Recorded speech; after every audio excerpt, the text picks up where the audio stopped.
d'information sur les antennes de la RTGA World. Les forces armées de la République démocratique du Congo mènent depuis ce jeudi une opération de bouclage contre les ADF dans le territoire de Béni, au Nord Kivu. Le porte-parole de la 8e région militaire, le colonel Olivier Amouli, ajoute que l'opération Soukola 1 est en train d'assainir tous les milieux occupés par ces rebelles ougandais. L'objectif actuel du FARDC est de protéger les quelques civils que les ADF utilisent comme boucliers humains. Il faut noter que plus de 200 otages sont déjà libérés, parmi eux 2 enfants remis au département protection 2 enfants de la MONUSCO. Le Bureau conjoint des Nations Unies pour le droit de l'homme a publié le mercredi son rapport semestriel sur les violations de droits de l'homme en République démocratique du Congo. Au total, 1214 cas ont été enregistrés par le BCNUDH. Selon les directeurs de ces bureaux, le Nord, Sud Kivu et la province orientale ont enregistré le plus de violations de droits de l'homme entre janvier et juin 2014. Vicky Moukeba, reportage. Au total, 1214 cas de violations de droits de l'homme ont été enregistrés par le Bureau conjoint des Nations Unies pour le droit de l'homme en République démocratique du Congo. Ce chiffre représente une moyenne d'environ 200 violations par mois pour la période de janvier à juin 2014. Le type de violations de droits de l'homme sont les atteintes au droit à l'intégrité physique, au droit à la liberté et sécurité de la personne, à la propriété et au droit à la vie.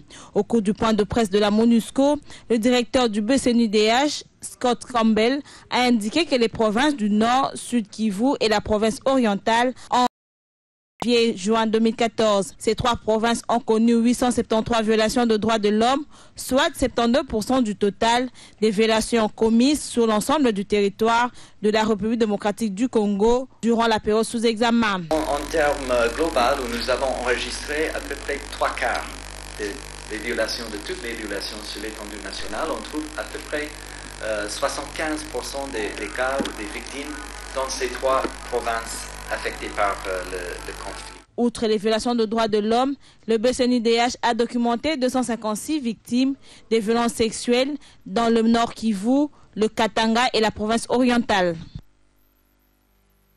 À l'Équateur, l'élection législative partielle se déroule à Befale dans le groupement de Bolemba, Yama et Mompono, ainsi que dans les 2 centres de vote de Lombeolo.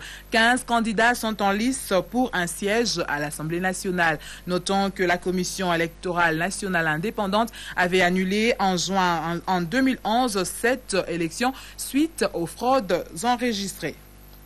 Le chef d'État de la conférence internationale pour la région de Grand Lac, Sirgel, prennent part au sommet de Nairobi au Kenya depuis ce jeudi. La signature d'une déclaration des politiques générales dans la région sur l'emploi de jeunes devrait sanctionner ces sommets. Le secrétaire permanent de la Sirgel invite les États membres à traduire cette déclaration par des mesures d'accompagnement, notamment budgétaires. Ils devront mettre sur pied de facilités de crédit pour les jeunes et promouvoir l'entrepreneuriat. Ça n'est fini avec la conférence économique édition 2014 organisée par le gouvernement à travers le ministère de l'économie et commerce en collaboration avec les associations patronales, axée sur la problématique et perspectives de développement économique à partir des milieux ruraux, relance de la production agricole. Cette conférence a débouché sur plusieurs recommandations pour la relance de l'agriculture en RDC. Le reportage est signé Richard Sako Kanyengele et Baudry Mata.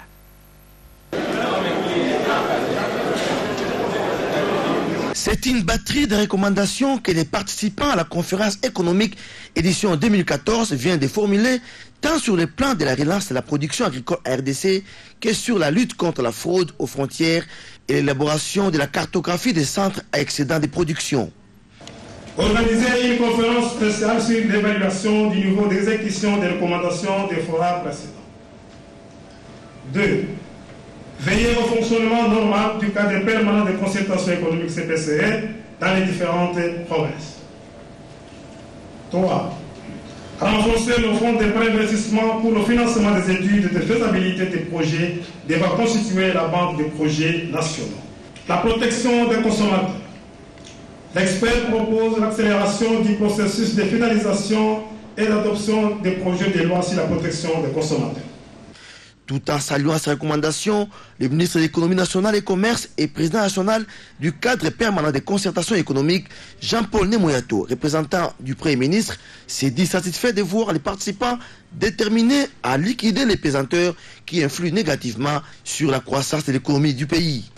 Je suis persuadé que la qualité des recommandations formulées et des interactions désormais positives entre le gouvernement central et les gouvernements provinciaux sont deux atouts qui garantiront la compétitivité de la production intérieure face à la concurrence internationale, du fait qu'ils permettront de réaliser les 4 objectifs de la présente conférence. Tous sont déterminés à liquider les pesanteurs qui influencent négativement la croissance de l'économie congolaise. Au nom des associations patronales, le représentant de la Fédération nationale des petites et moyennes entreprises du Congo, FENAPECO, a félicité le gouvernement de les avoir associés des actions tendant à booster l'économie congolaise. Il a aussi promis de soutenir en retour les actions du gouvernement dans les secteurs économiques.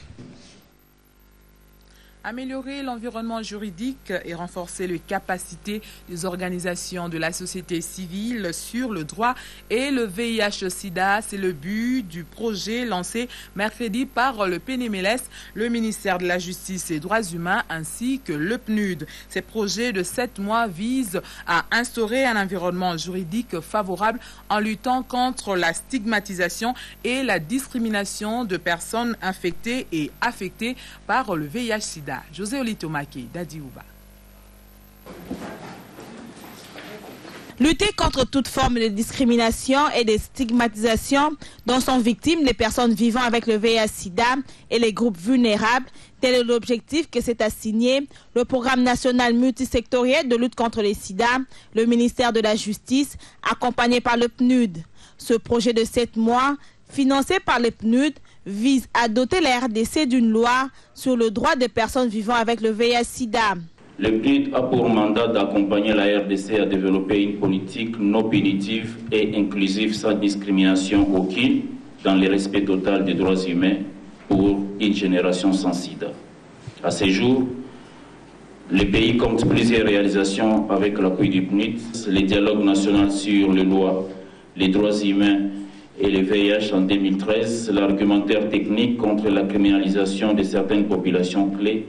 Le PNUD ne ménage aucun effort pour soutenir la RDC dans la promotion d'un environnement favorable à la protection des droits humains en rapport avec le VIH-Sida. Ce projet s'étendra dans 5 provinces, à savoir le Bas-Congo, le Sud et Nord Kivu, le Katanga et la ville de Kinshasa. Le programme financé à hauteur de 82 145 $ américains a pour but d'atteindre 0 discrimination liée au VIH-Sida, 0 nouvelle infection et 0 décès lié au VIH-Sida. Et puis cette mise en garde, les supporters de l'AS V-Club sont appelés à la discipline pour le match de ce dimanche de la Ligue des Champions face à Al Hilal du Soudan. L'appel est du président du comité de direction de ces clubs, Amissi Gabriel Koumba. Ainsi, tout le président sectionnaire répercuteront ces messages à la base. Suivez ces reportages de Patrick Issou et Esaïe Kitoubou. V-Club, oye! L'association sportive V-Club compte sur ses supporters pour venir à bout de Al Hilal du Soudan ce dimanche dans un match comptant pour la 4e journée de la Ligue des champions d'Afrique de football. Le président du comité de direction de ces clubs l'a dit au président sectionnaire au cours d'une réunion. Pour Gabriel Amissi Koumba, les supporters devront observer la discipline et surtout soutenir leur équipe pendant 90 minutes des jeux. Tous nos supporters doivent être informés de la situation qui se passe. Ils doivent venir au stade pour venir soutenir leur équipe. Donc les matchs se jouent à 90 minutes. Donc ça ne sert à rien de rester, regarder les joueurs comme ça. Ils doivent sensiblement motiver leurs joueurs. Et je leur demandais d'être disciplinés. Et vous savez, l'autre fois, nous avons eu des problèmes sérieux ici à Kinshasa. Ce n'est pas le problème de V-Club, c'est le problème du Congo. Donc V-Club et mes frères de Mazembe, nous représentons tous le Congo. Donc nous devons tout faire pour avoir un bon résultat qui va nous permettre, et nous et Mazembe, de se retrouver encore en demi-finale. Un autre point relevé par Gabriel Amissi, c'est que le stade Tata Raphaël sera ouvert à tous. Oui, moi je pense que nous serons avec tous nos supporters dans la discipline, dans la volonté, dans l'amour. À quittant d'ici moi-même et le secrétaire sportif, nous devons aller à la fédération pour aller finaliser tout ça. Donc le dimanche, nos supporters seront avec nous. Deuxième, lors de la phase aller, VEC Club est appelé surtout à confirmer les résultats de un but partout du match aller face à Al Hilal qu'elle reçoit ce dimanche 27 juillet. C'est la fin de ce bulletin d'information. Merci de nous avoir suivis. On se retrouve à 19h pour le journal.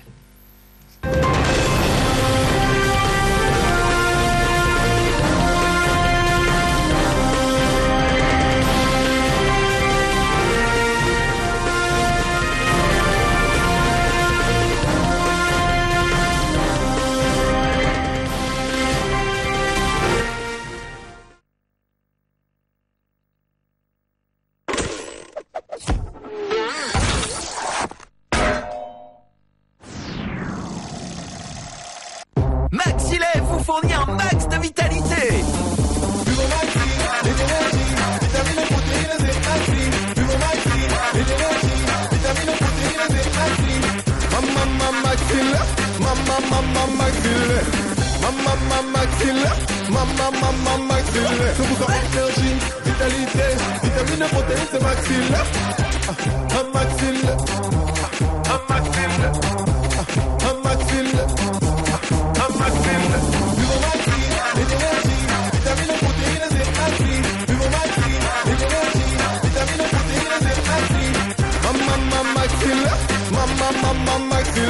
Maxillet, c'est le max de vitalité et d'énergie avec 20% de lait en plus à 100 francs seulement. Maxillet, fournisseur d'énergie. Savez-vous que l'informatique est au centre de l'évolution technologique? Oui, le monde évolue au rythme des nouvelles technologies dans tous les domaines de la vie. Sachez-le, pour agir en connaissance de cause dans votre vie scolaire, académique et professionnelle, apprenez l'informatique. Apprendre l'informatique, c'est vouloir le développement. Vous voulez vivre la rapidité de l'évolution des outils informatiques et des sciences du numérique? Dans tous ces aspects, suivez Informatique pour tous. Informatique pour tous, c'est chaque mardi à 20h40 sur RTGA World. Informatique pour tous, une émission qui vous montre les différents aspects de cette discipline transversale et son apport dans votre vie quotidienne. Toute notion sur l'informatique avec des experts informaticiens. C'est dans Informatique pour tous, chaque mardi à 20h40 sur RTGA World.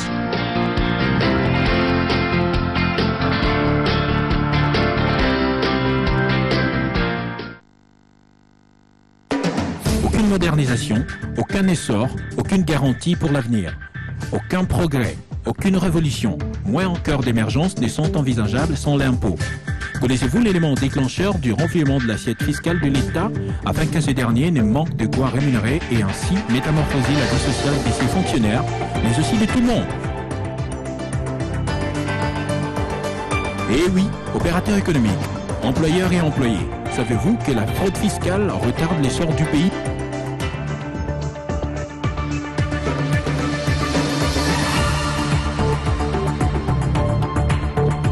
Voici la DGI, avec sa toute nouvelle formule de maximisation de recettes au moyen du paiement des impôts grâce auquel l'assiette fiscale de l'État a su maximiser plus de 300 millions de dollars en 3 mois seulement.